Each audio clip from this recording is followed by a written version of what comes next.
Kita ketika berbicara sejarah, sesungguhnya ini dia sejak zaman saya jadi ini Pak, ketika waktu itu saya mencoba menunjukkan Gubernur Pak Fadil Muhammad Gorontalo, Pak Sondah Sulawesi Utara, dan Pak Aminuddin Panulele Sulawesi Tengah. Waktu itu sesungguhnya di-trigger dengan soal menentukan kuota penangkapan ikan di Teluk Tomini gitu ya. Berdasarkan apa waktu itu kita ini kan garis pantai, tapi ide berkembang wah ini daerah kepulauan ini akan terus melarat tertinggal kalau nggak ada affirmative policy seperti yang dikatakan Pak Nono itu, bahwa kalau budget allocation itu hanya berdasarkan pada luas daratan dan jumlah penduduk, maka yang akan menjulang terus-menerus di Pulau Jawa dan provinsi-provinsi dengan karakter kontinental tadi. Karena itu Pak Nono dan seluruh hadirin, Mas Zul ya, saya punya keyakinan mungkin ada dua yang perlu ditempuh.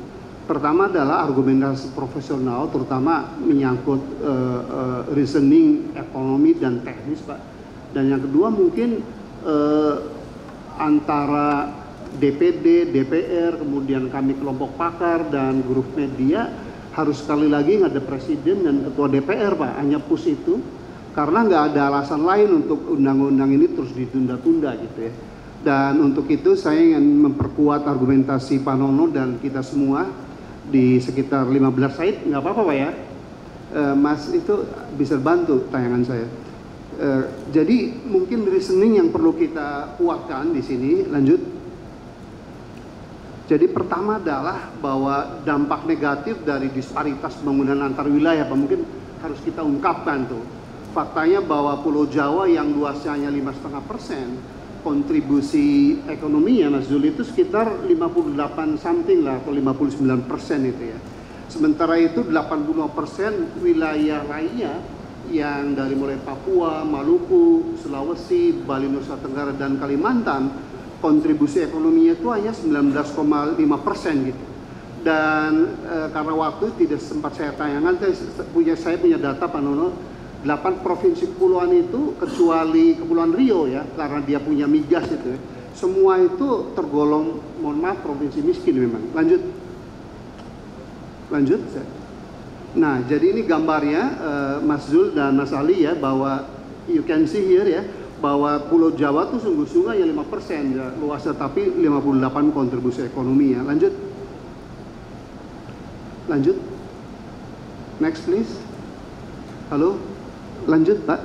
Jadi inilah dampak negatif yang pertama. Jadi ini Indonesia walaupun kita tidak mendahului kesatuan ya, bahwa nggak mungkin kita bisa menjadi negara maju dan makmur Pak kalau disparitas antar wilayah itu sangat jomplang. Kenapa? Ekonomi kita pasti nggak efisien. Buktinya sampai sekarang Indonesia itu biaya logistiknya itu termahal di dunia Pak, sekitar 25% gitu ya. Padahal negara lain itu di bawah 15%. Kenapa demikian?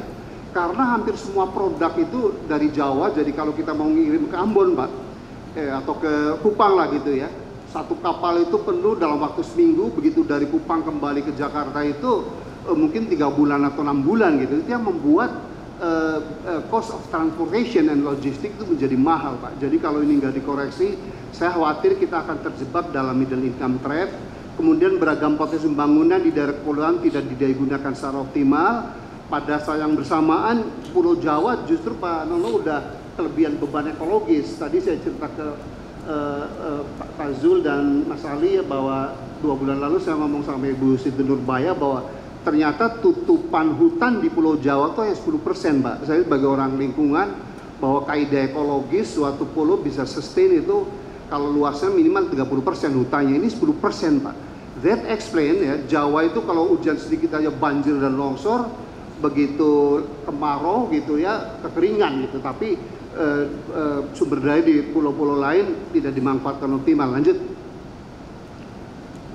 Dampak ketiga adalah karena infrastruktur pembangunan dan kualitas SDM, mohon maaf, di daerah-daerah kepulauan pada umumnya. Jadi ada juga sedikit yang top-top itu jauh lebih rendah ketimbang di Pulau Jawa dan ini. Maka kegiatan investasi bisnis itu numpuk di Jawa, Pak, itu dinamakan Jawa sentris.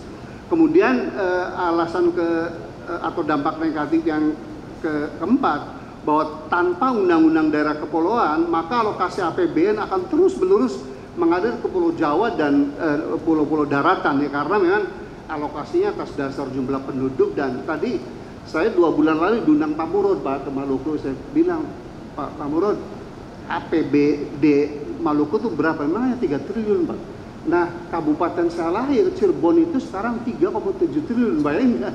Satu kabupaten di Pulau Jawa yang panjang pantainya 50 km dapat alokasi APBN 3,7 triliun. Nggak tahu Adinda Segap Maluku Utara berapa itu APBD-nya itu? Jangan-jangan 2 triliun ya, lebih kecil lagi itu. Jadi nggak benar deh kalau gini terus. Lanjut.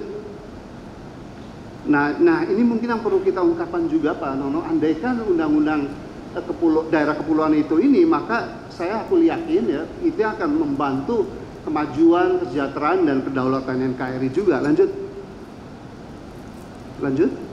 Nah, pertama adalah dengan adanya undang-undang ini, maka alokasi APBN ke daerah-daerah, aliran investasi dan bisnis, pembangunan kawasan industri ya.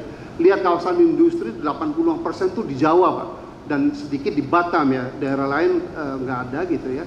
Maka ini akan akan menyebar lebih merata, dan dengan demikian maka dia akan relevan dengan kebijakan Presiden Jokowi yang sebenarnya sangat breakthrough, terobosan mengenai menjadikan Indonesia sebagai poros maritim dunia. Lanjut.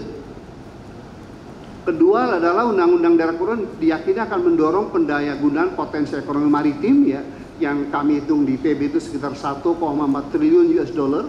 Berarti sekitar 1,3 kali lipat ekonomi Indonesia saat ini nih Mas Zule, karena kita kan hanya 1,0 something triliun US dollar ya, kita 16 terbesar di dunia, yang hingga kini pemanfaatan ekonomi kelautan itu baru 15%. Jadi dari perspektif kacamata yang positif, artinya room atau ruang untuk mengembangkan ekonomi maritim kepulauan itu masih terbuka lebar.